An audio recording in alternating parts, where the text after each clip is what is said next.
মনে করি আমাদের ম্যাডাম ধীরে ধীরে সুস্থ হয়ে উঠবে, সাথে সাথে এই দুর্বল জাতি ওনার স্পর্শে উজ্জীবিত হয়ে উঠবে, সতেজ হয়ে উঠবে, এই আশাবাদ ব্যক্ত করছি। বাংলাদেশের মানুষকে অভিবাদন জানাচ্ছি। আমরা একটা নির্বাচনের জন্য উন্মুখ হয়ে আছি। জনগণের ভোট জনগণকে ফিরিয়ে দিয়ে এমন একটা রাষ্ট্র গঠন করব জনাব তারেক রহমানের নেতৃত্বে। মানুষ হাসি মুখে সারা পৃথিবীতে বিরাজ করবে। বাংলাদেশের মানুষ, বাংলাদেশের 18 কোটি মানুষ। আমাদের শহীদ রাষ্ট্রপতি জিয়াউর রহমানের সমাধিস্থলে এসেছি।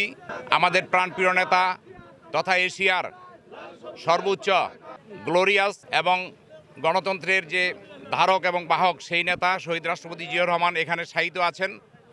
আল্লাহর নিরাপত্তার চাদরে উনি ডেকে আছেন ওনাকে শ্রদ্ধা জানাতে এবং ওনাকে দোয়ার জন্যে, ওনার রুহের মাগফিরাত কামনার জন্য আমরা সকলে নারায়ণগঞ্জ থেকে আগামী দিনে শহীদ রাষ্ট্রপতি জিয়াউর রহমানের সুযোগ্য সন্তান জনাব তারেক রহমান বাংলাদেশের নেতৃত্ব দিবেন এবং এশিয়ার মধ্যে একটি রাইজিং অর্থনীতির হিসাবে এবং একটি উৎকৃষ্ট গণতন্ত্রের দেশ হিসাবে বাংলাদেশকে বিশ্বের দরবারে প্রতিষ্ঠিত করবেন।